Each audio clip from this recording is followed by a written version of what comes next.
Navy SEAL veteran rescued biker's daughter from a burning building the next day. 100 Hells Angels showed up at her home. A strange smell cut through the familiar scent of motor oil and grease, something acrid, wrong. Jack Davis straightened up. His senses, honed by years of military training, screaming and alert.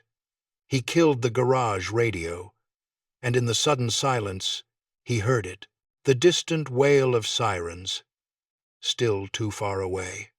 Through the open garage door, an orange glow pulsed against the windows of the houses down the street. His stomach tightened. He knew that glow. He knew that smell. Fire. He snatched his keys from the workbench and moved. Outside, the smoke was already thick, black columns clawing into the night sky. The clouds painted a sickening orange. The fire was spreading fast, devouring the old apartment building on Cedar Street. Flames licked up the wooden structure. It was going up like kindling. People gathered on the street, pointing, shouting, but no one was moving. Then he heard it a scream, faint, high, and desperate, coming from the top floor. Through a window choked with smoke, he saw movement. Someone was trapped. Jack broke into a dead run. The fire trucks were arriving, their sirens screaming, but he knew they wouldn't be fast enough. He could hear the building groaning, the structure already giving way. The heat hit him like a physical wall. Another scream. Closer now. He could see her. A young woman, pressed against the glass, her face a mask of terror. There was no time. Jack pulled his shirt over his nose, took a single, steadying breath, and plunged directly into the burning building. Jack's legs trembled as he carefully laid Sam down on the cool grass. His lungs burned from the smoke. But he couldn't take his eyes off her. She was alive, barely conscious, but breathing. Her face was smudged with soot, and angry red marks covered her arms where the flames had gotten too close. "Miss, can you hear me?" Jack's voice came, out rough and scratchy. Sam's eyes fluttered open for a moment, then closed again. The wail of sirens filled the air as firefighters and paramedics swarmed around them. A young EMT tried to approach, medical kit in hand. "Sir, we need to check her vitals," the paramedic said, reaching for Sam. Jack held up his hand, his protective instincts taking over. Just give her a minute." He knew he should let them help, but something made him hesitate. Maybe it was the way she clutched his sleeve, even in her semi-conscious state. "Sir, please, she needs medical attention." The paramedic's voice was firm but kind. Jack nodded slowly and shifted back, but stayed close enough to watch. His chest heaved as he caught his breath, the adrenaline slowly fading. The paramedics worked quickly, checking Sam's vital signs and applying oxygen. "You should let us check you, too," another paramedic suggested. Noticing Jack's labored breathing, he shook his head. "I'm fine. Just make sure she's okay." The crowd that had gathered around the burning building began to thin out. Fire trucks cast rotating red lights across the scene, making shadows dance on the nearby buildings. Jack sat on the curb, his shoulders slumped with exhaustion. His clothes were singed, and his face was streaked with ash. But none of that mattered. The girl was safe. Then he heard it. Heavy footsteps approaching. Slow, deliberate. The sound of boots on pavement made Jack look up. A massive figure emerged from the dispersing crowd. Even in the dim light, Jack could make out the details. A leather vest adorned with patches, arms covered in intricate tattoos, and a long beard that couldn't hide the hard set of his jaw. The man's presence seemed to change the air around them, making it heavier, more charged. The stranger's dark eyes were fixed on Jack as he approached. There was something in that gaze that made Jack's combat-trained instincts kick in. This wasn't just any concerned bystander. "You pulled her out?" The man's voice was deep and gravelly, more of a statement than a question. Jack stood up slowly, his body protesting after the night's events. "Yes, that's my daughter." The man's expression didn't change, but something shifted in his eyes. "I'm Hank Ryder." Jack had heard that name before. Everyone in town had. Hank Ryder, leader of the local Hells Angels chapter, a man whose reputation preceded him. "You saved my daughter," Hank continued, his voice surprisingly calm. "Now I'll see that you're taken care of." Jack felt a chill that had nothing to do with the night air. "That's not necessary. I just did what anyone would do." Hank's lips curved into what might have been a smile, but it didn't reach his eyes. "No, not anyone would have done that. Not for my girl." The morning sun filtered through Jack's kitchen window, casting long shadows across his worn linoleum floor. His hands wrapped around a steaming cup of coffee, the warmth seeping into his calloused fingers. The events of last night played over and over in his mind like a movie he couldn't turn off. The smell of smoke still clung to his clothes, which he'd tossed in the corner. His muscles ached from the rescue, reminding him that he wasn't as young as he used to be. The coffee tasted bitter on his tongue, but he welcomed its familiar comfort. Jack rubbed his tired eyes. He hadn't slept much. Every time he closed them, he saw the young woman's face. Her features twisted in fear as the flames closed in around them. Sam Ryder, that was her name. And her father, Jack's jaw tightened at the memory of Hank Ryder's intense stare. The quiet of his house felt different today. Usually, he enjoyed the solitude, but now it felt heavy, like the calm before a storm. He walked to his living room window, pushing aside the faded curtain to check on his neighborhood. Everything looked normal. Mrs. Peterson was watering her flowers across the street. The Martinez kids were waiting for their school bus. The first rumble was so low he almost missed it. But then it grew louder, a deep, thundering sound that made his coffee ripple in its cup.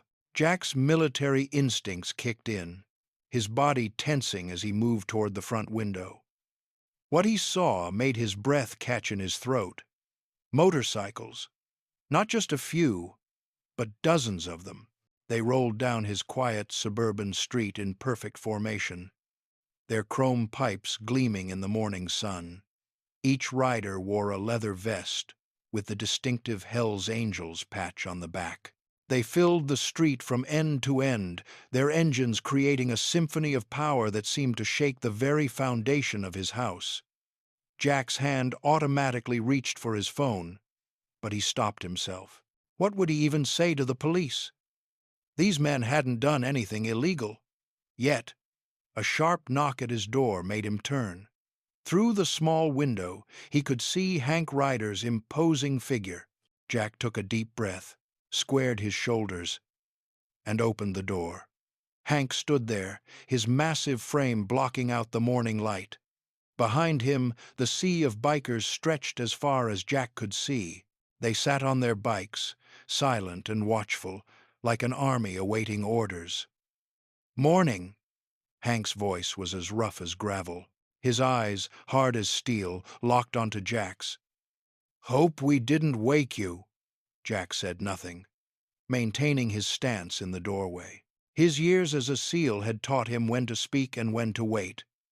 "We're here to ensure you're protected," Hank continued, gesturing to the impressive display of motorcycles and men behind him. "If you ever need anything, we'll be there." The words hung in the air between them, heavy with unspoken meaning. Jack could feel the weight of 100 pairs of eyes on him, watching, waiting for his response. His quiet street had transformed into something else entirely, a show of force that left no room for misinterpretation. Jack stared at his empty coffee pot, the morning sun casting long shadows across his kitchen counter. His fingers drummed against the ceramic mug, now cold and untouched. He needed groceries, but the thought of leaving his house made his stomach twist. Through his kitchen window, He could see three bikers sitting on their motorcycles, their leather vests gleaming in the morning light. They hadn't moved since dawn. "Might as well get it over with," he muttered to himself, grabbing his truck keys from the hook by the door. As he stepped onto his porch, the bikers straightened, their eyes following his every move. Jack's jaw clenched. He'd faced down enemy fire in war zones, but this constant watching was different.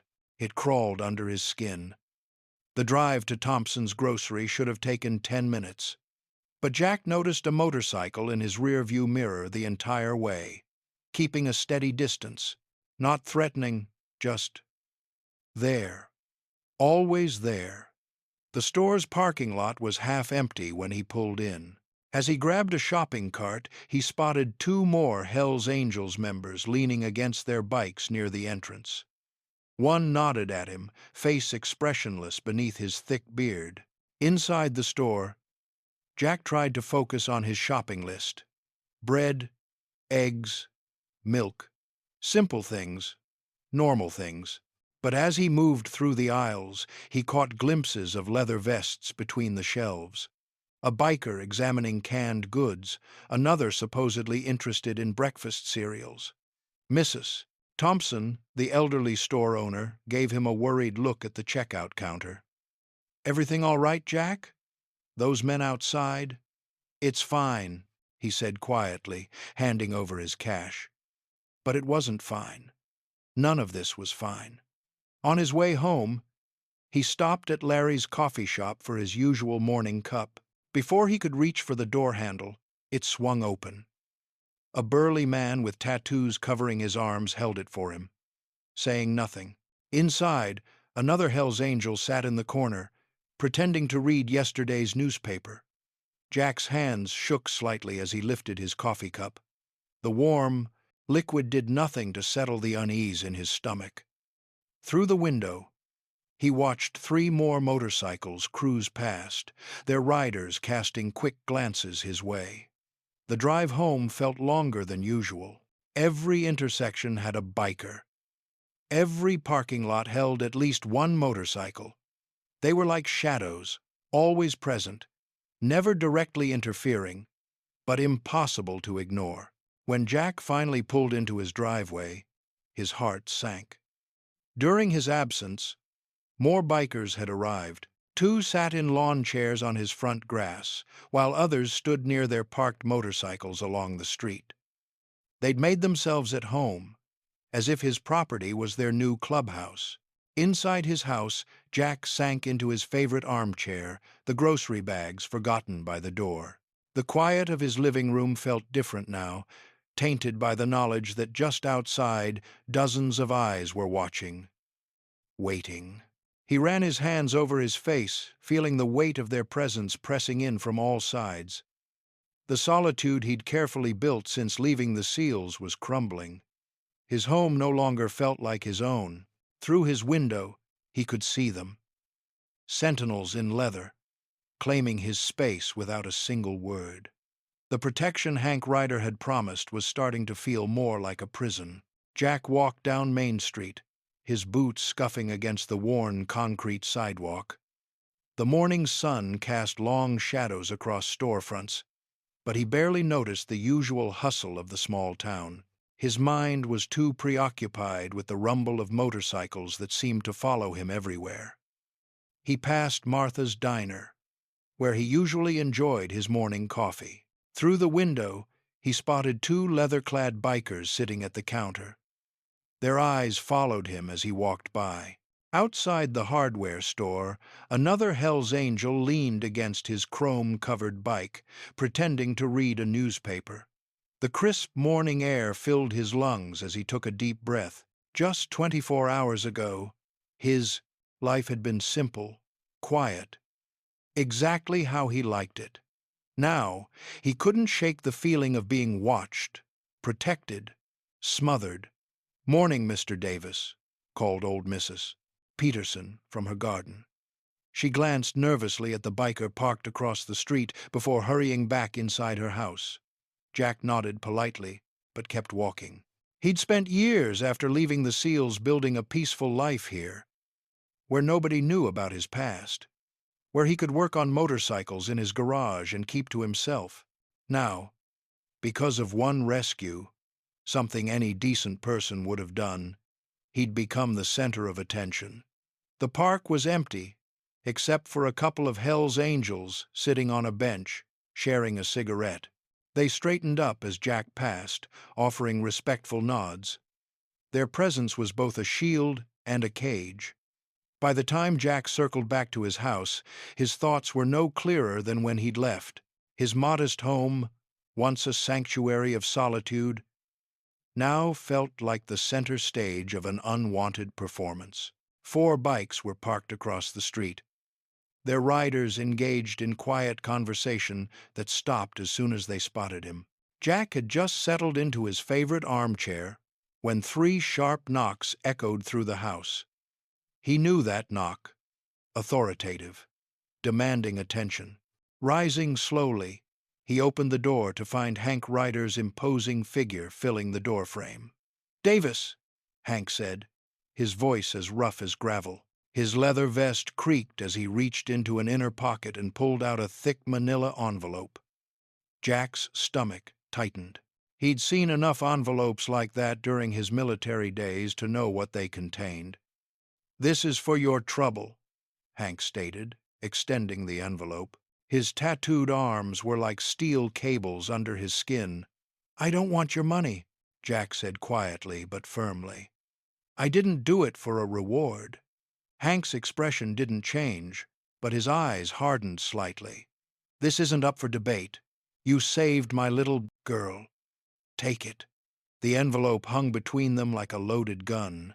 Jack could feel the weight of dozens of eyes watching from the street. Hank's men, waiting to see how this would play out. After what felt like an eternity, Jack reached out and took the envelope. It was heavy in his hands, filled with what he assumed were stacks of bills. "It's a token of gratitude," Hank said, his voice softening almost imperceptibly. "Nothing more, nothing less." Before Jack could respond, Hank turned and strode away, his boots heavy on the wooden porch steps. The sound echoed in Jack's ears as he stood in the doorway, the envelope weighing down his hand like a brick. Outside, the bikers remained at their posts, silent sentinels in leather and chrome. Jack closed the door slowly, the envelope still unopened in his grip, feeling more trapped than protected. Jack sat at his kitchen table, the envelope from Hank lying untouched before him. Morning sunlight streamed through the window, casting long shadows across the worn wooden surface. The stack of bills inside felt like a weight on his conscience. Through the window, he could see 2 bikers still stationed outside, their leather vests gleaming in the sun. His thoughts drifted to Sam, the young woman he'd pulled from the fire. The image of her unconscious form in his arms haunted him. He pushed back his chair, the legs scraping against the floor, and made a decision. He couldn't just sit here wondering. 20 minutes later, Jack walked through the sterile halls of County General Hospital. The antiseptic smell brought back memories of his own stays after difficult missions. A nurse directed him to room 312, and he hesitated outside the door, suddenly unsure of his place here. "Come in," a quiet voice called out when he knocked. Sam was propped up in the hospital bed, her arms marked with bandages. Her face, though bruised, lit up with recognition when she saw him. "You're the one who saved me." Jack shifted uncomfortably. "Just did what needed doing," he mumbled, staying near the doorway. "Please," Sam gestured to the chair beside her bed. "I'd like to thank you properly." Jack moved forward slowly, lowering himself into the plastic chair. Up close, he could see the exhaustion in her eyes, the slight tremor in her hands as she adjusted her position. "The doctors said, if you hadn't gotten to me when you did—" She trailed off, blinking rapidly. "I wouldn't be here." "How are you feeling?" Jack asked, his voice gentler than usual. "Sore," Scared, Sam's fingers picked at the edge of her blanket. Dad sent some guys to watch my room, but he hasn't come himself. Typical. The bitterness in her voice was sharp enough to cut. Jack noticed the empty water pitcher on her bedside table. Without a word, he stood and filled it from the bathroom sink. When he returned, Sam's eyes were wet with unshed tears. "Thank you," she whispered. And Jack knew she meant more than just the water. Dad's always been like this. Sends his guys to handle things, throws money at problems, but never shows up himself. She took a shaky breath. "I've gotten used to being alone." Jack settled back in the chair, his presence steady and calm. He recognized the look in her eyes, the same look he'd seen in young soldiers who'd lost too much too soon. "You don't have to." The morning sun filtered through Jack's kitchen window as he sipped his coffee, trying to find peace in his morning routine. The phone's sharp ring cut through the silence, making him frown. He rarely got calls these days. "Hello?" His voice was gruff from disuse. "Mr. Davis, this is Officer Martinez from the local police department. I'm calling about the apartment fire from a few nights ago." Jack's hand tightened around his coffee mug. "Yes? We're following up with witnesses. Could you tell me what you saw that night?" Jack took a deep breath, his military training kicking in as he gave precise, measured responses. "I noticed the smoke from my garage, heard screaming from the top floor. Went in, found the girl, got her out. Just like that." Officer Martinez's tone held a hint of skepticism. "And what about the motorcycle gang that showed up afterward?" Jack's jaw clenched. "I wouldn't know anything about that." "Mr. Davis, we've received reports of Hell's Angels members congregating around your property since the incident. Is someone threatening you?" "No threats," Jack said firmly. "Just people showing their appreciation." "Appreciation?" The officer's voice grew serious. "Mr. Davis, if you're being pressured or intimidated, I appreciate your concern." Jack cut in, his voice steady but firm. "But everything's fine." The officer paused, and Jack could hear papers shuffling. "The girl you saved, Samantha Ryder. She's Hank Ryder's daughter. You know who he is?" "I'm aware." "And you're comfortable with having his crew watching your house?" Jack stood up, walking to his window. Two bikers sat on their motorcycles across the street, pretending not to notice him. "Officer, I did what anyone would do. I saved someone who needed help. That's all there is to it." "Well, if anything changes, or if you feel threatened, I know who to call," Jack said, ending the conversation politely but firmly. After hanging up, Jack grabbed his keys and jacket. He needed some air, some space to think. The drive into town was quiet, but he noticed the familiar rumble of motorcycles following at a distance. They were always there now, like shadows. When he returned home an hour later, his heart sank. The street was lined with even more motorcycles than before. Chrome glinting in the afternoon sun, leather-clad figures standing in clusters. They had completely blocked his driveway. Jack pulled up to the curb, counting at least 30 bikes, more than yesterday. As he stepped out of his car, the bikers nodded respectfully but said nothing. Their silence was more unnerving than if they'd been hostile. Walking to his front door, Jack felt the weight of their stares. This wasn't protection, it was surveillance. Hank wasn't just showing gratitude. He was keeping tabs on the man who'd saved his daughter. The question was, why? His hand paused on the doorknob as he heard more motorcycles approaching. The rumble grew louder, then cut off abruptly. Jack didn't need to turn around to know that his driveway was now completely blocked. Jack sat in his living room, staring out the window at the line of motorcycles parked along his street. The constant rumble of engines and the watchful eyes of leather-clad bikers had become an unwelcome part of his daily life. He ran his hand through his gray hair and sighed deeply. The morning sun cast long shadows across his worn carpet. His coffee had gone cold, forgotten on the side table as his thoughts drifted to Sam in the hospital. The quiet he'd sought after leaving the Navy seemed like a distant memory now. A knock at the door made him flinch. Jack's muscles tensed as he stood up, his body automatically shifting into a defensive stance. Old habits died hard. Through the window, he caught sight of Hank's imposing figure on his porch. "Davis," Hank's gravelly voice carried through the door. "Open up. We need to talk." Jack took a deep breath and opened the door. Hank filled the doorframe, his leather vest decorated with patches that told stories of violence and brotherhood. The biker's face was etched with worry lines, his eyes darker than usual. "Come in," Jack said, stepping aside. The words felt strange in his mouth. Inviting a Hells Angels leader into his home wasn't something he'd ever expected to do.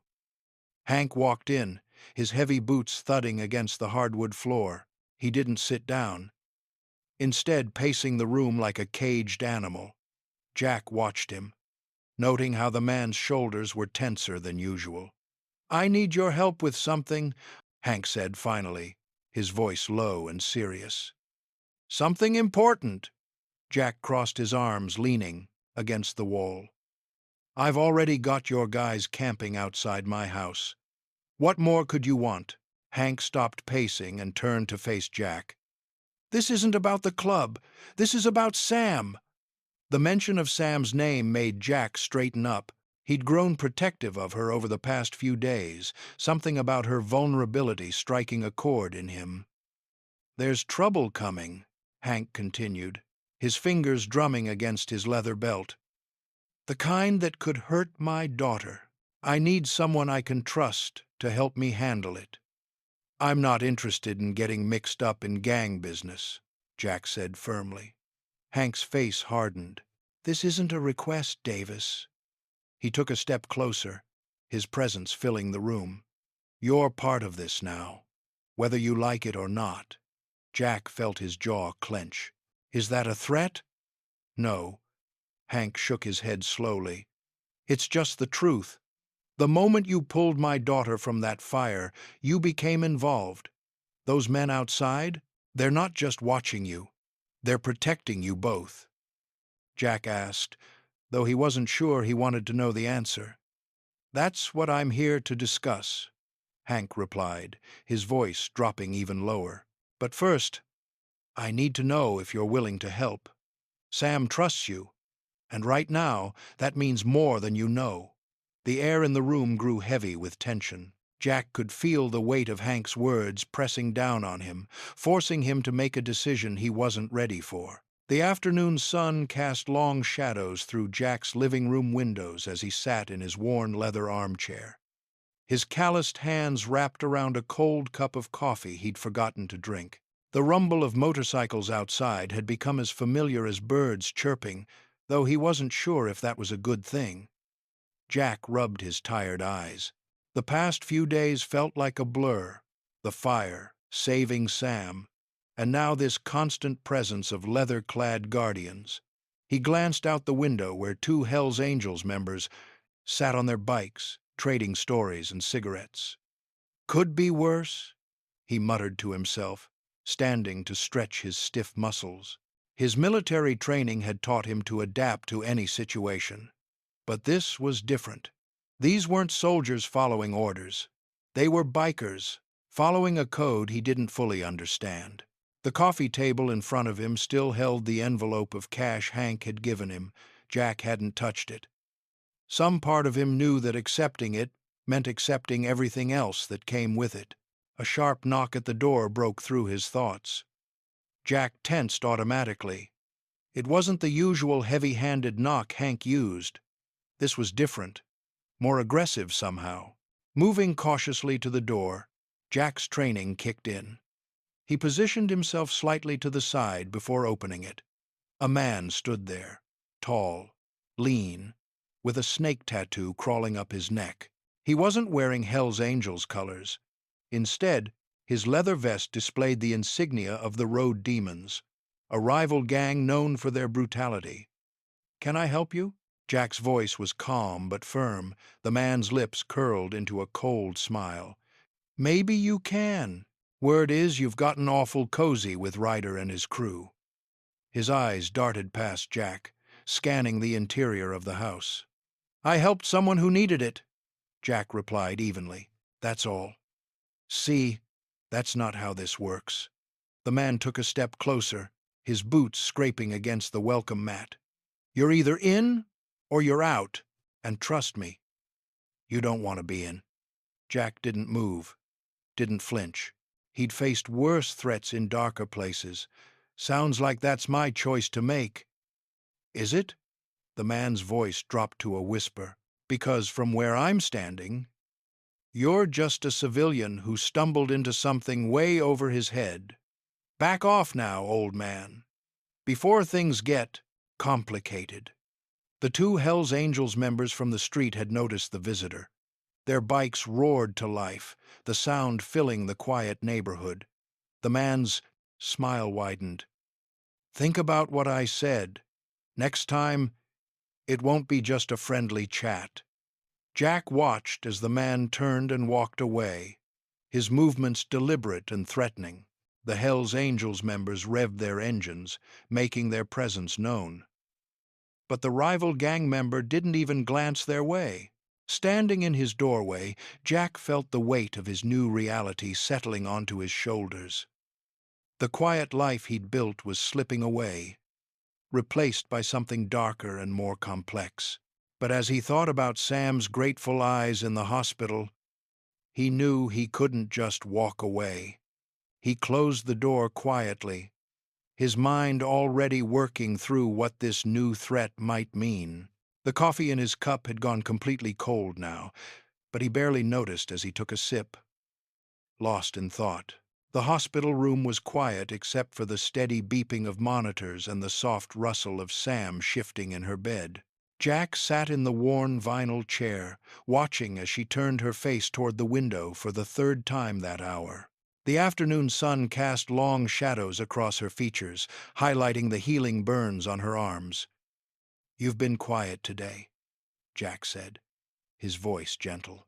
He'd been visiting every day since the fire, watching her progress. But lately something had changed. The spark he'd seen in her eyes when she first thanked him was dimming. Sam shrugged, her fingers picking at a loose thread on her blanket. "Just thinking. Must be some pretty heavy thoughts." Jack leaned forward, resting his elbows on his knees.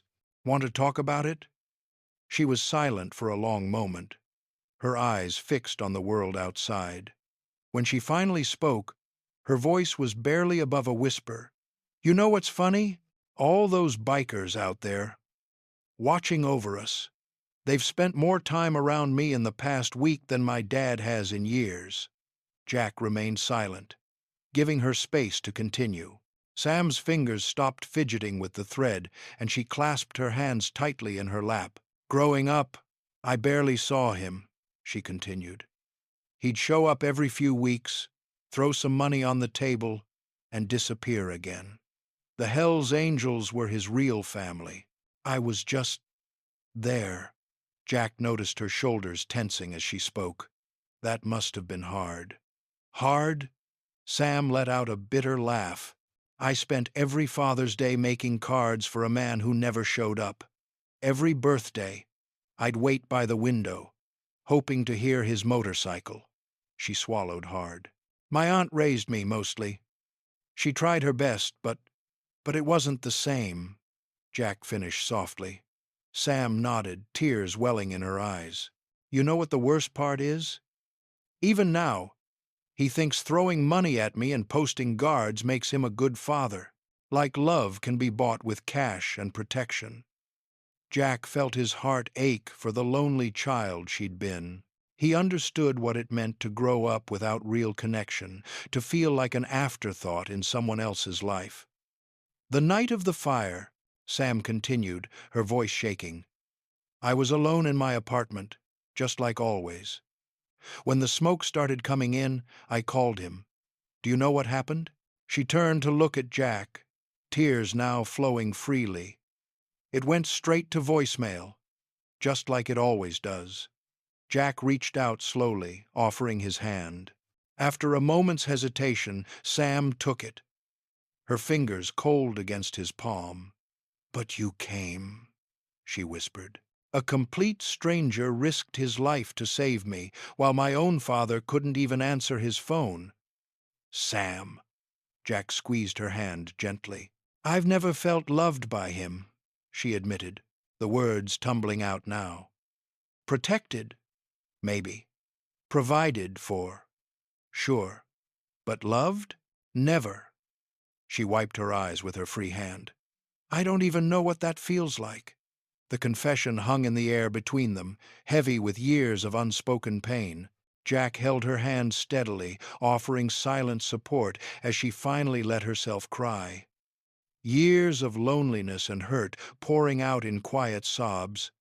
The evening sun cast long shadows across Jack's porch as he sat in his old wooden chair, his weathered hands wrapped around a cup of coffee that had long since gone cold. The rumble of motorcycles in the distance had become as familiar as his own heartbeat these past few days, but it didn't make it any easier to process. He watched a cardinal hop between the branches of his maple tree, its bright red feathers a stark contrast against the darkening sky. The simple sight reminded him of simpler times, before fire and smoke had brought Sam into his life, before the Hells Angels had claimed his street as their territory. Inside, he could hear Sam moving around in the spare bedroom. She'd been released from the hospital yesterday, and though she insisted she could manage on her own, Jack couldn't bring himself to let her leave. Not with those burns still healing, not with that lost look in her eyes. The TV droned quietly from inside, its familiar background noise suddenly interrupted by the urgent tone of a breaking news alert. Jack's attention snapped to the sound, something in his gut telling him this wasn't going to be good. "Breaking news!" the reporter's voice carried through the screen door. "Local Hells Angels leader Henry Hank Ryder has been arrested following a months-long investigation into a series of violent crimes." Jack's coffee cup nearly slipped from his hands. He set it down carefully on the porch railing and stood up, his joints protesting the sudden movement. "The charges include assault, extortion, and conspiracy to commit murder," the reporter continued. From inside, Jack heard a sharp intake of breath. Sam stood in the doorway, her face pale, her good hand gripping the doorframe so tight her knuckles had gone white. The other arm, still wrapped in bandages from the fire, hung limply at her side. "Dad!" The word came out as barely more than a whisper. Jack moved toward her instinctively, but she backed away, shaking her head. Her eyes were fixed on the TV screen, where her father's mugshot now filled the frame. Hank's face stared back at them, hard and unyielding even in custody. "They can't!" Sam's voice cracked. "They can't just—" But they could, and they had. The reporter went on to detail how the investigation had been building for months, how evidence had been gathered, how witnesses had finally come forward. It was thorough. It was damning. And it wasn't going away. Jack watched as the reality of the situation washed over Sam's face. She was barely 21, still recovering from severe burns, and now her only family was headed to prison. The system would step in. They'd want to place her somewhere, assign her a caseworker, treat her like a child even though she was legally an adult. The weight of the situation pressed down on Jack's shoulders. He knew what was coming next. The questions about her living situation, her ability to care for herself, her support system. He'd seen it before, how the system could chew people up and spit them out, even with the best intentions. Sam slumped against the wall, sliding down until she sat on the floor. The news had moved on to other stories, but the damage was done. Jack stood in the middle of his living room, torn between giving her space and offering comfort, knowing that whatever choice he made next would change both their lives forever. The morning sun filtered through Jack's kitchen window, casting long shadows across the newspaper spread out on his table. His coffee had gone cold, forgotten as he read and reread the headline, Hell's Angels leader arrested in major crime bust. Hank's mugshot stared back at him, those dark eyes still somehow commanding even from the grainy newsprint. Jack's hands trembled slightly as he picked up his coffee mug. The weight of everything that had happened in the past few weeks pressed down on him. The fire, the rescue, the constant presence of bikers, and now this. He'd tried so hard to keep his life simple after leaving the SEALs, but fate seemed to have other plans. His phone buzzed. Another message from the hospital. Sam was being discharged today, but with nowhere to go. The state would take custody unless someone stepped forward. Jack closed his eyes, memories of Sam's voice echoing in his mind. Her stories of growing up alone, of watching her father choose the club over her time and time again. I never really had a home, she'd told him during one of their talks. Just places I stayed until Dad moved us again. Jack stood up and walked to his window.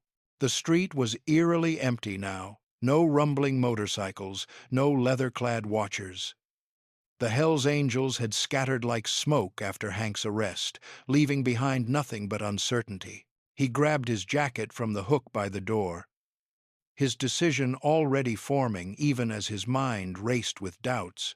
The weight of his Navy SEAL dog tags pressed against his chest under his shirt, reminding him of a promise he'd made long ago to protect those who needed protection.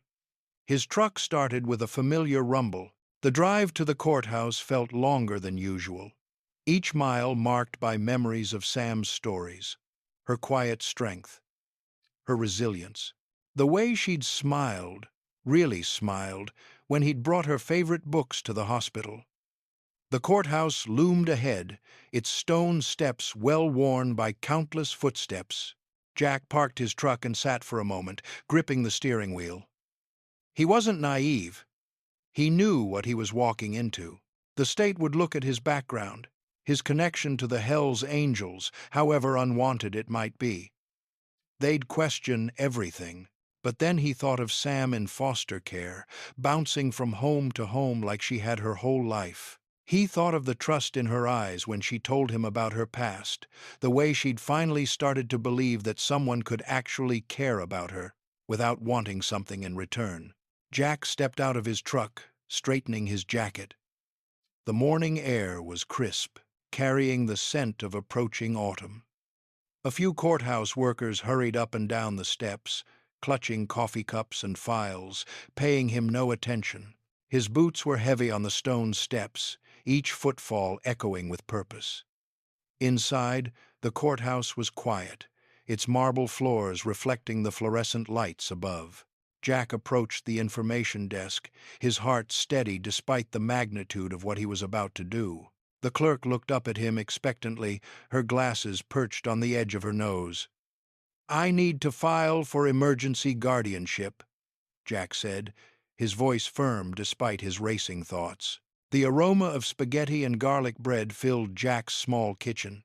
Sam sat across from him at the wooden table, twirling pasta around her fork. The quiet between them was comfortable now, not awkward like it had been in the beginning. "This is really good," Sam said, breaking the silence. Her bruises from the fire had faded to yellow, and her burns were healing well. Jack nodded, a small smile tugging at his lips. "My mom's recipe. She always said good food fixes everything." "She sounds wise." Sam took another bite, then glanced up at him. "You know, I never had family dinners growing up. Dad was always somewhere else." Jack's chest tightened at the sadness in her voice. "Well, you're welcome here any time. Door's always open." Sam's eyes got misty, and she quickly looked down at her plate. "Thanks, Jack, for everything." The moment was interrupted by a loud crash from outside. Jack was on his feet instantly, military instincts kicking in. "Stay here," he ordered, moving toward the window. Before he could reach it, the front door burst open. 3 men in black masks stormed in, weapons raised. "Don't move!" one shouted. Jack's mind raced through options, but they had the advantage. Sam screamed as one of the men grabbed her, pulling her roughly from her chair. "Let her go," Jack growled, taking a step forward. A gun pressed against his chest. "Back off, old man." "This isn't about you." Sam struggled against her captor. "Jack, you want Hank Ryder to get the message?" The leader sneered. "Tell him we've got his daughter. He'll know what to do." Jack lunged forward, but something hard struck the back of his head. He stumbled, vision blurring. Through the haze, he saw them dragging Sam toward the door. "Jack! Help me!" Her terrified voice cut through him like a knife. He tried to get up, but his legs wouldn't cooperate. The room spun violently. By the time he managed to stand, engines were roaring outside. He staggered to the door just in time to see 3 motorcycles disappearing into the night, Sam's screams fading with them. "No!" he gasped, fumbling for his phone. His trembling fingers dialed the number for the Hells Angels clubhouse. "What?" a gruff voice answered. "They took Sam. Rival gang just grabbed her from my house." Silence. Then, "We're dealing with our own problems right now. Police raids everywhere." "But she's Hank's daughter. Hank's locked up. We've got our hands full. You're on your own." The line went dead. Jack stood in his doorway, heart pounding, head throbbing. The empty street offered no answers, only the fading sound of motorcycles and the echo of Sam's terrified screams. He stumbled back inside, grabbed his keys, and headed for his garage. If the Hells Angels wouldn't help, he'd find her himself. He had to. The thought of Sam in danger, scared and alone, made his blood run cold. The garage door opened with a groan. Jack's old motorcycle sat waiting, a reminder of simpler days. Now it would have to help him save the closest thing to a daughter he'd ever had. His head still throbbed from the blow, but adrenaline was taking over. He had no idea where to start looking, but he knew one thing: he wouldn't stop until he found her. The old warehouse loomed against the darkening sky, its broken windows like jagged teeth in a twisted smile. Jack's hands gripped the steering wheel of his truck, his knuckles white with tension. Behind him, 3 Hells Angels motorcycles rumbled, their chrome pipes gleaming in the sunset. He'd insisted on coming alone, but the bikers wouldn't hear of it. "We're your protection now," they'd said. Jack hadn't argued. He needed all the help he could get to save Sam. The warehouse parking lot was filled with oil stains and scattered debris. As Jack pulled in, he spotted several motorcycles parked in a neat row. The rival gang's machines, all polished and menacing. His heart hammered in his chest, but his face remained stone cold. Years of military training had taught him how to hide his fear. "Remember," said Pete, one of the Hells Angels, as they approached the warehouse entrance, "these guys play dirty. Don't trust anything they say." Jack nodded, his boots crunching on broken glass. The warehouse door creaked open before they reached it. A tall man with a scarred face stepped out, flanked by 4 others. The rival gang leader's eyes were cold and calculating, sizing Jack up like a predator studying its prey. "Welcome to my humble establishment," the leader said, his voice dripping with mock courtesy. "I hear you're looking for something that belongs to you. Where is she?" Jack's voice was steady, controlled. The leader's smile widened. "Straight to business, then? The girl's safe. For now." He gestured to his men, who parted to reveal Sam bound to a chair inside the warehouse.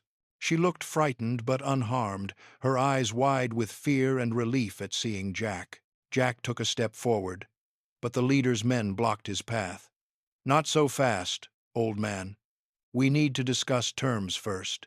Name them, Jack said, his jaw clenched. The rival leader circled Jack slowly, like a shark. You've caused quite a stir in our little community. Saved the girl, got Hank's protection, started playing house with his daughter. He stopped in front of Jack. But see, that's not how things work around here. There's a balance. And you've disrupted it. I don't care about your balance, Jack growled. I'm here for Sam. The leader's face hardened. Here's the deal. Your life for hers. Simple trade. You walk away, disappear, never show your face in this town again. The girl goes free. Jack's eyes met Sam's across the warehouse floor. She shook her head frantically, trying to speak through her gag. The sight of her terror made his blood boil. And if I refuse? Jack asked, though he already knew the answer. The leader's smile disappeared entirely. Then neither of you leaves here alive. He pulled out a knife, its blade catching the dim light. Your choice, hero. Your life or hers? What's it going to be? Jack stood perfectly still, his military training kicking in as he assessed the situation. The Hells Angels behind him tensed, ready for whatever came next. The warehouse air grew thick with tension as everyone waited for his answer. The warehouse air hung thick with tension as Jack stood his ground, facing the rival gang leader.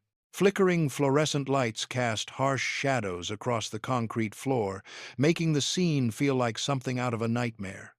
The leader's face was weathered and scarred, his eyes cold as winter frost. You think you're something special, old man? The gang leader's voice echoed through the empty space. Saving little Samantha like some kind of hero? He circled Jack slowly, boots scraping against the floor. Jack's jaw tightened, but he remained silent. His military training had taught him to stay focused, to read the situation. Behind the leader, 4 men stood guard, their hands hovering near their weapons. Sam was being held in a small office at the far end of the warehouse. He could see her through the dusty window. Here's how this works, the leader continued, stopping directly in front of Jack. You walk away. Leave town. Never look back. Or... He pulled out a knife, letting the blade catch the light. We do this the hard way. Jack's voice came out, steady and firm. I'm not leaving without her. The leader's face twisted into an ugly smile. Loyalty. That's what Hank always preached, isn't it? But where's your precious Hells Angels now? He spread his arms wide, gesturing to the empty warehouse. Looks like they left you hanging. I don't need them, Jack replied. His hands curled into fists at his sides. This is between you and me. The leader laughed, a harsh sound that bounced off the walls. You really think you can take all of us? For what? Some girl who isn't even your blood? He moved closer, his voice dropping to a menacing whisper. What makes her worth dying for? Because I made her a promise. Jack's eyes never wavered. And unlike some people, I keep my word. The leader's expression darkened. He stepped back, raising his hand slowly.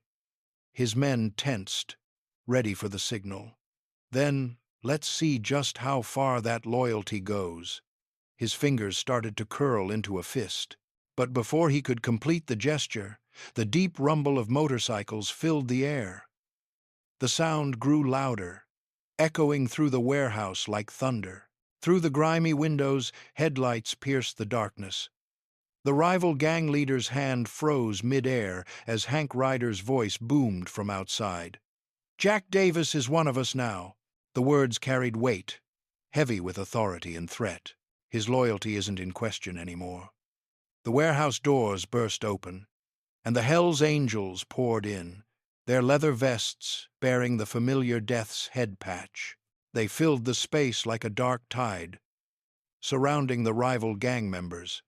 Hank himself strode forward, his presence commanding attention. The rival leader's face contorted with rage. But he wasn't foolish enough to ignore the overwhelming odds.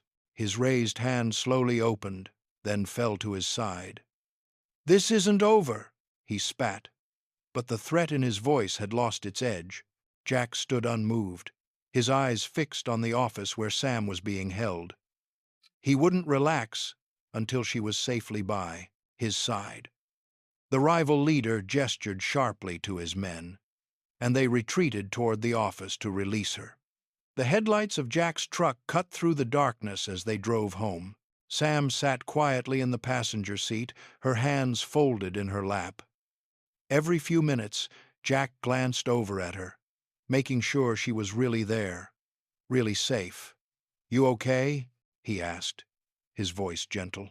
Sam nodded, though her shoulders remained tense. "Yeah, just tired." The streets were empty, but Jack couldn't shake the feeling that eyes were watching them from every shadow. His hands gripped the steering wheel tighter, his knuckles turning white. The events at the warehouse played over and over in his mind. The rival gang's threats, the standoff, and Hank's unexpected arrival with the Hells Angels. "You saved my life again," Sam said softly, breaking the silence. Her words carried the weight of everything they'd been through. Jack's throat tightened. "I'll always come for you, Sam. You know that." Tears welled up in her eyes, but she quickly wiped them away. "Nobody's ever done that for me before. Not even my dad." The mention of Hank made Jack's stomach knot. As they turned onto his street, the gleam of chrome caught his eye. A lone motorcycle stood parked at the curb in front of his house, its black paint reflecting the streetlights. "Speaking of your dad," Jack muttered, pulling into the driveway. Hank Ryder stood by his bike, his imposing figure cast in shadows. His leather vest bore the familiar Hells Angels patches, but something about his stance seemed different, less threatening, more contemplative. "Go on inside," Jack told Sam. "I'll be right there." Sam hesitated, looking between her father and Jack. "Are you sure?" Jack nodded, and she slipped out of the truck, hurrying past Hank without a word. The screen door closed behind her with a soft click. Hank took a few steps forward, his boots crunching on the gravel. The streetlight caught his face, revealing eyes that had seen too much violence and carried too many regrets. "You did good tonight," Hank said, his voice low and gravelly. "Better than I ever did for her." Jack stood his ground, waiting. There was more coming. He could feel it. "The rival gang," Hank continued. "They'll back off for now. But this life." He gestured vaguely at his vest, the patches, everything they represented. "It ain't something you can walk away from." "Not anymore." "I'm not looking to walk away," Jack replied firmly. "Sam needs me." Hank nodded slowly, a hint of approval crossing his weathered features. "The Hells Angels. We're family. Maybe not the kind you wanted, but we're yours now. Both of you." He paused, his eyes drifting to the house where Sam waited. "We protect our own." The weight of Hank's words settled over Jack like a heavy blanket. This wasn't just about saving Sam anymore. This was about belonging to something bigger, something that would follow them forever. Through the window, Jack could see Sam's silhouette moving around his living room, alive and safe. The price of keeping her that way had changed everything, but looking at her now, he knew it was worth it. The late afternoon sun painted the sky in shades of orange and pink, casting long shadows across Jack's front porch. He sat in his old wooden rocking chair, the gentle creaking matching the rhythm of his movements. Next to him, Sam curled up on the porch swing, a soft blanket draped over her shoulders. The rumble of motorcycles had become less frequent over the past few days. Only 2 Hells Angels remained stationed at the end of the street, their presence more reassuring than threatening now. Jack watched Sam from the corner of his eye. She seemed different today, more peaceful, yet somehow troubled. Her eyes followed the sun as it inched toward the horizon. her fingers absently playing with the fringe of the blanket. "It's beautiful here," she said softly, breaking the comfortable silence. "I never really noticed sunsets before." Jack nodded, taking a sip from his coffee mug. "Sometimes the quietest moments mean the most." Sam pulled the blanket tighter around her shoulders, even though the evening was warm. "I keep thinking about everything that's happened," she said, her voice barely above a whisper. "About how different things could have been if you hadn't been there that night." Jack set his mug down on the small table between them. "But I was there." "That's just it." Sam turned to face him, her eyes glistening. "You were there. You're still here.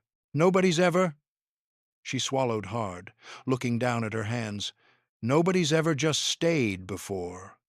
The weight of her words hung in the air. Jack felt his chest tighten, remembering all the times in his life when he'd chosen to walk away, to keep his distance. But with Sam, everything was different. "I'm scared," she continued, her voice trembling slightly. "I'm scared that one day I'll wake up and this will all be gone, that you'll realize I'm not worth the trouble, just like my dad did." Jack leaned forward in his chair, his weathered hands clasped together. "Sam, look at me." She raised her eyes to meet his, and he saw the vulnerability there, the years of abandonment and hurt. "I'm not going anywhere," he said firmly. "This isn't temporary. This isn't because I feel obligated. I'm here because this is where I want to be." A tear slipped down Sam's cheek. "But why? My own father couldn't even stick around. The Hells Angels. They're supposed to be family, but they're only here because they have to be." Jack stood up and moved to sit beside her on the swing. "Family isn't about who has to be there. It's about who chooses to be there. And I'm choosing this. Choosing you." Sam wiped her eyes with the corner of the blanket. "I've never had anyone choose me before." "Well, you do now," Jack said, his voice gruff with emotion. "I spent years of my life protecting people because it was my duty. But protecting you, being here for you, that's not duty. That's just what a father does."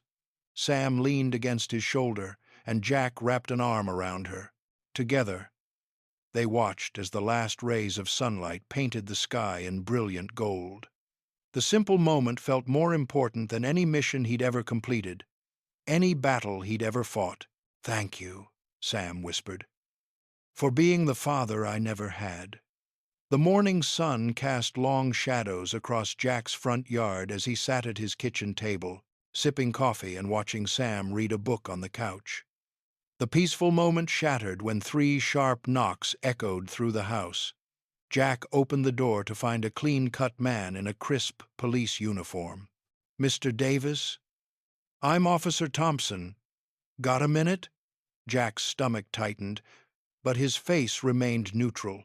"Sure," he said, stepping onto the porch and closing the door behind him to keep Sam from overhearing. "We need to talk about your connection to Hank Ryder," Officer Thompson said, pulling out a small notebook. His pen hovered over the paper. "You've been seen with known members of the Hells Angels." Jack crossed his arms. "I saved his daughter from a fire, that's all." "And now they're constantly patrolling your street?" Officer Thompson's eyebrows rose. "That's quite a thank you for one good deed." "I don't control where they ride their bikes," Jack said evenly. The officer flipped through his notes. "We've got reports of increased gang activity since Hank's arrest. Multiple witnesses say you're involved." "I'm not involved in anything illegal," Jack said firmly. "I'm just trying to help his daughter." "Noble intention," Officer Thompson said, his voice dripping with skepticism. "But Hank Ryder isn't just any criminal, Mr. Davis. His reach extends far beyond prison walls." Jack's jaw clenched. He'd faced interrogations before, during his SEAL days, This was nothing new. Look, the officer continued, we know Hank's organization is planning something big. If you're caught in the middle— I'm not caught in anything, Jack interrupted. I'm a retired Navy SEAL taking care of a young woman who needs help. That's all. Officer Thompson tucked away his notebook. Just remember, Mr. Davis, choosing sides in this world can get dangerous, especially now. What do you mean, especially now? The officer's expression darkened. Mickey, the ghost Sullivan just got released from prison. Ring any bells? Jack's blood ran cold. He'd heard that name before, in whispered conversations between the bikers. Mickey Sullivan, Hank's former right-hand man who'd turned against him years ago. Word is, Officer Thompson continued, he's back in town, and he's not happy about what happened with Hank. Jack maintained his composure, but his mind raced. Mickey Sullivan's reputation for violence was legendary, even by Hell's Angels standards. Whatever beef exists between them has nothing to do with me, Jack said firmly.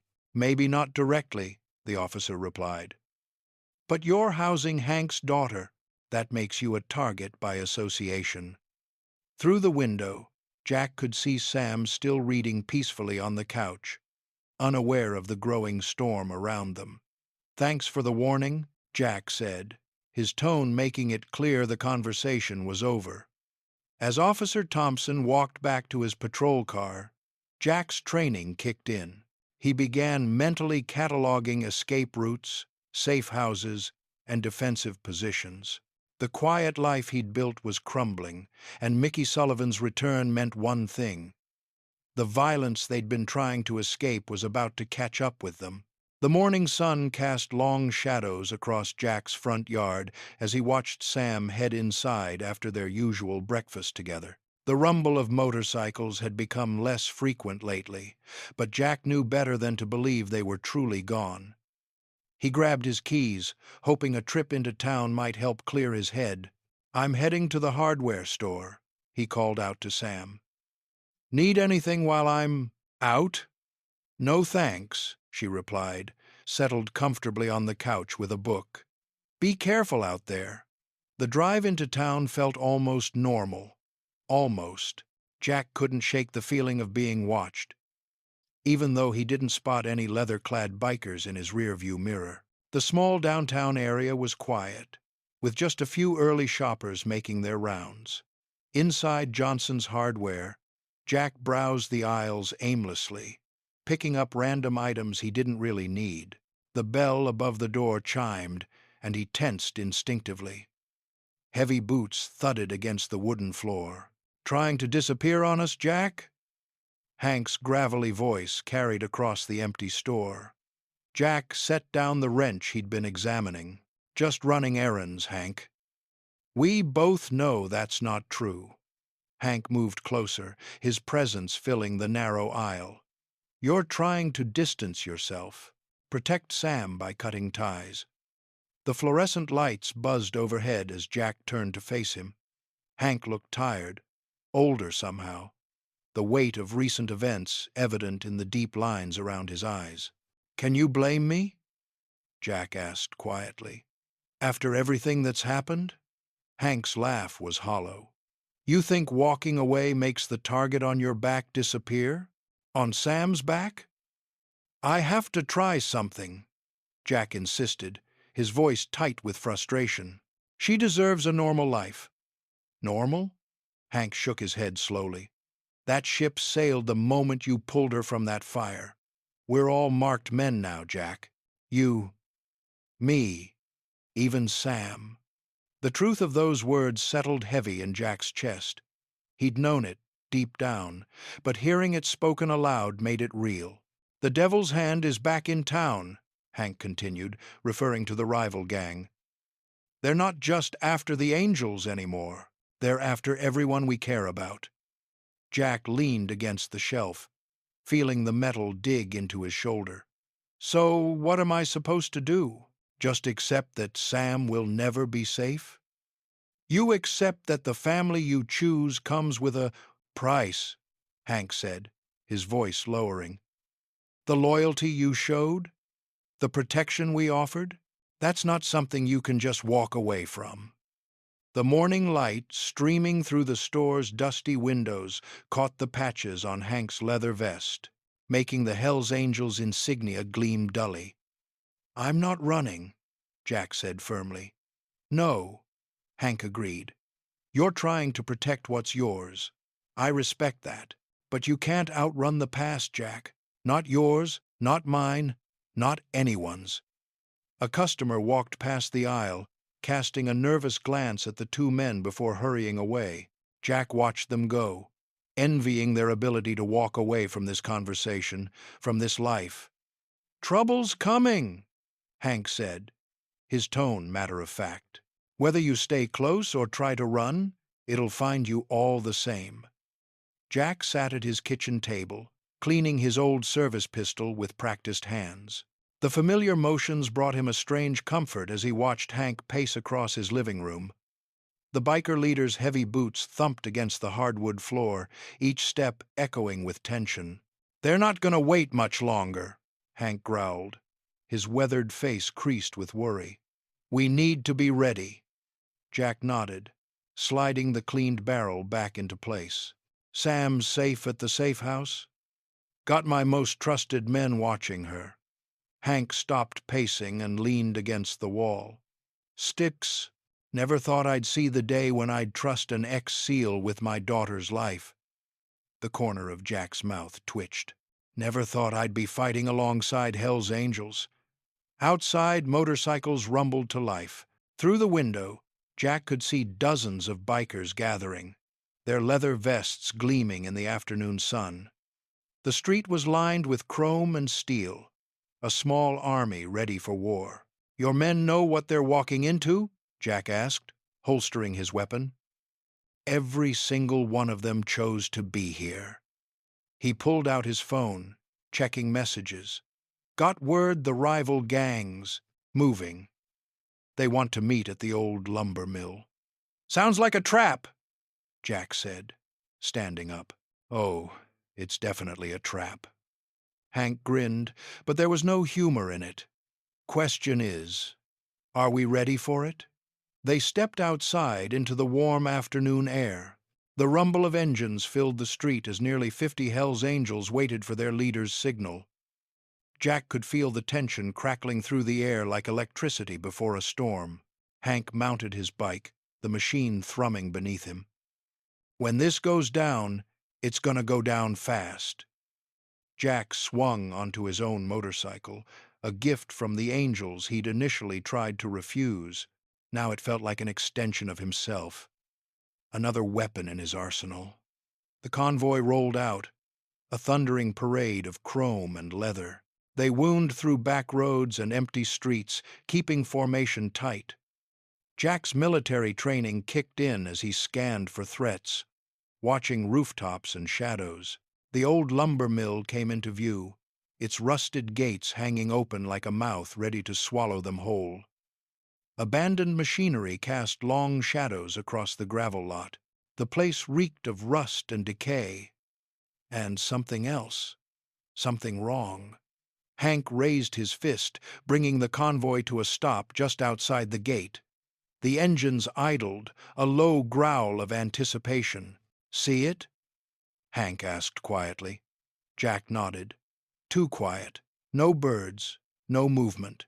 His eyes narrowed as he spotted a glint of metal from one of the upper windows. "They're already here."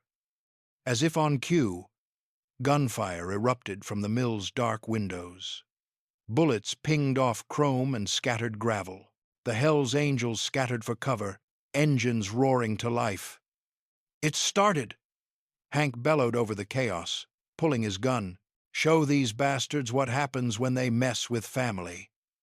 Jack dove behind a concrete barrier, heart pounding as bullets whizzed overhead. Around him, the Hells Angels returned fire. The air filled with the deafening symphony of gunshots and motorcycle engines. The rival gang had indeed set their trap, but they'd underestimated one crucial thing: the strength of the family they were fighting against. The morning sun cast long shadows across the scattered debris of last night's battle. Jack's muscles ached as he helped clear away broken glass and motorcycle parts from the warehouse parking lot. The air still carried the acrid smell of gunpowder and burnt rubber.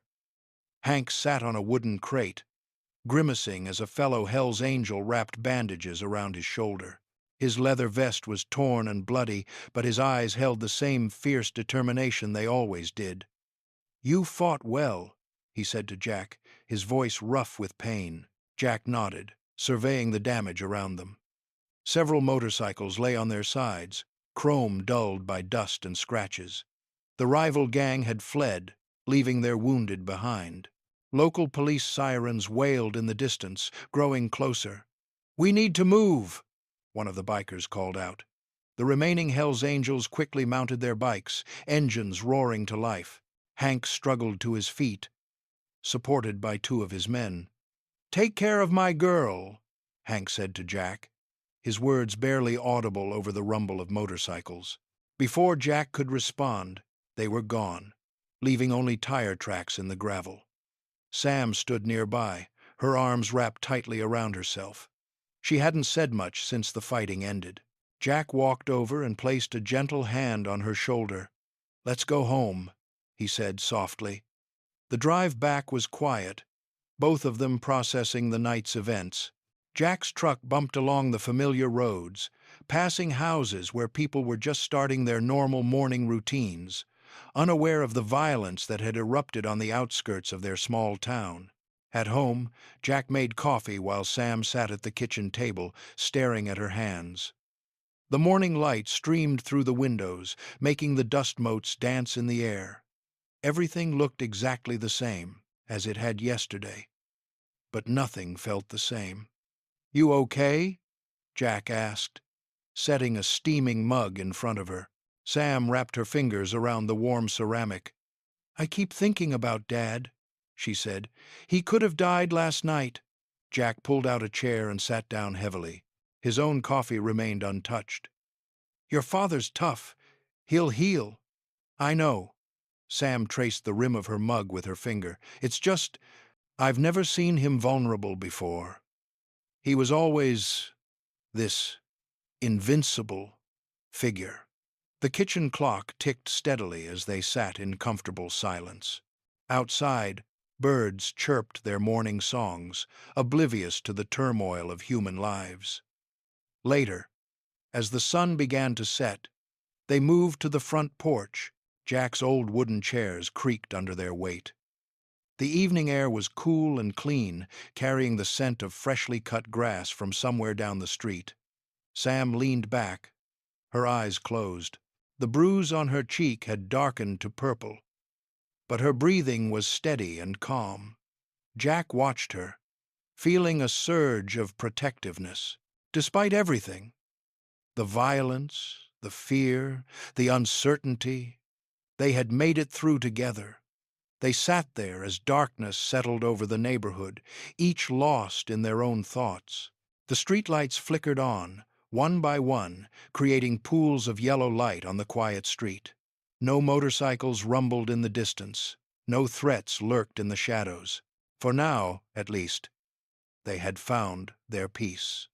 The autumn breeze rustled through the trees as Jack sat on his front porch, sipping his morning coffee. The familiar rumble of motorcycles in the distance had become as normal as birdsong. 3 weeks had passed since the showdown with the rival gang, and life had settled into an unexpected rhythm. Sam emerged from the house, carrying her own steaming mug. She'd taken to wearing one of Jack's old Navy SEAL hoodies, which hung loose on her smaller frame. Her burns had mostly healed, leaving only faint scars that would fade with time. "Morning," she said, settling into the chair beside him. "Any plans for today?" Jack shook his head, a small smile playing at the corners of his mouth. "Just the usual. Might work on that old Harley in the garage. Need help?" Sam's eyes lit up. She'd shown a natural talent for mechanics, spending hours with Jack tinkering with engines and learning the tools of the trade. "Always." Jack replied, his gruff voice softening. Two Hell's Angels rode past the house, offering casual waves. Jack nodded back. What had once felt like surveillance now felt more like having guardian angels. The bikers kept their distance, but remained close enough to remind everyone in town that Jack and Sam were under their protection. Later that afternoon, they worked side by side in the garage. Sam handed Jack tools as he explained the intricacies of the motorcycle's engine. The familiar scent of oil and metal filled the air, mixing with the crisp autumn breeze. "You know," Sam said, wiping grease from her hands with a rag, "I've been thinking about taking some college classes. Maybe mechanical engineering?" Jack paused, wrench in hand, and looked at her. Pride swelled in his chest. "Yeah? Yeah? I mean, if that's okay." She glanced at him uncertainly. "It's just, I never thought I'd have a chance at something like that before." Jack set down his tools and turned to face her fully. "Sam, you can do anything you set your mind to, and I'll be here to help. Whatever you need." Tears welled up in Sam's eyes, but she blinked them away quickly. "Thanks, Jack, for everything." They worked in comfortable silence for a while. The only sounds the clink of tools and the distant rumble of motorcycles. The afternoon sun cast long shadows through the garage door. "I was thinking," Jack said finally, "maybe we could fix up that spare room upstairs. Make it properly yours, instead of just a guest room." Sam's hands stilled. "Really? Really?" "Paint it any color you want.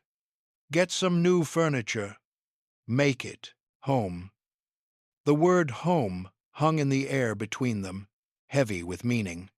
Sam's lower lip trembled, but she smiled through it. "I'd like that," she said softly. Jack nodded, returning to his work on the motorcycle. But his movements were lighter now, more purposeful. The garage that had once been his solitary refuge now felt warmer, filled with the presence of family. Outside, the sun began its descent, painting the sky in shades of orange and pink. A cool breeze carried the promise of evening through the open garage door. Jack looked at Sam, who was completely absorbed in cleaning a carburetor, her face set in concentration. He realized that the peace he'd been searching for since leaving the SEALs had finally found him, not in solitude, but in the unlikely family he'd found. The golden rays of the setting sun painted long shadows across Jack's property. He stood at the edge of his land, hands in his pockets, watching as the sky transformed into a canvas of orange and purple hues. The gentle breeze carried the familiar scent of pine and late summer flowers, a stark contrast to the chaos that had defined their lives just weeks ago. His weathered face softened as he reflected on the journey that had brought him here. Not long ago, he'd been a different man, isolated, haunted by his past, finding solace only in the quiet of his garage and the simple mechanics of motorcycles. The memories of his SEAL days had kept him awake at night, pushing him further into solitude. But life had other plans. One fire, one rescue, and everything changed. Jack ran his calloused hand over his face, feeling the rough stubble beneath his fingers. The Hell's Angels still rode past occasionally, but their presence no longer felt like a threat.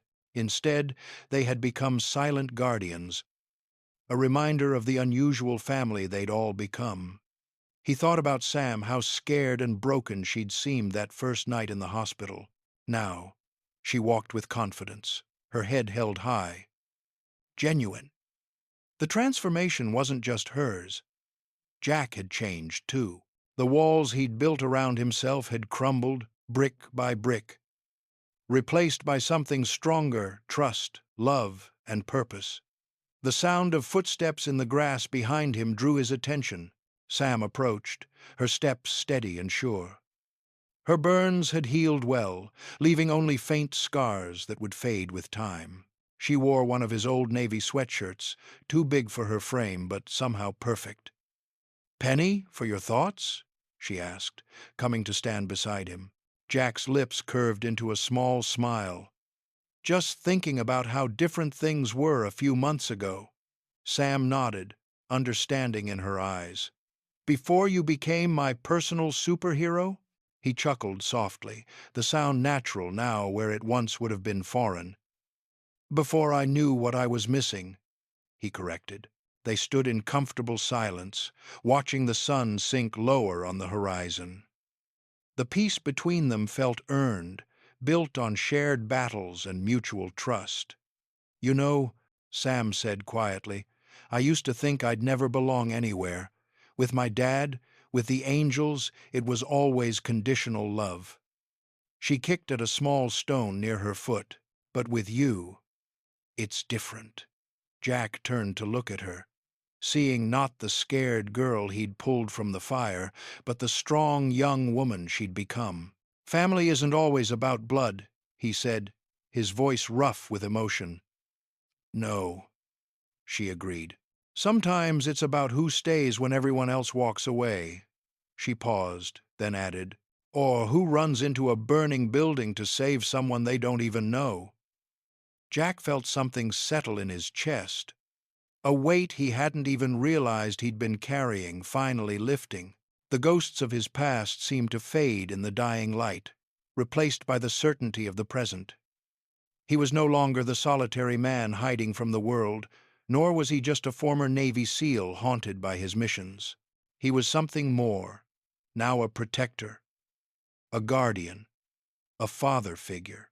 Sam leaned against his shoulder, and Jack wrapped an arm around her, the gesture natural and protective. Together they watched as the last sliver of sun disappeared behind the mountains, leaving behind a peaceful dusk. The morning sun painted long shadows across the quiet street as Jack and Sam walked side by side. The early autumn air carried a gentle crispness, rustling through the trees that lined their path. Jack's weathered hands were tucked into his jacket pockets, his steady stride matching Sam's lighter steps. "You know," Sam said, breaking their comfortable silence, "I never thought I'd feel this kind of peace." She kicked a small stone, watching it skip across the pavement. "After everything with my dad, the gang stuff, I always felt like I was just waiting for the next bad thing to happen."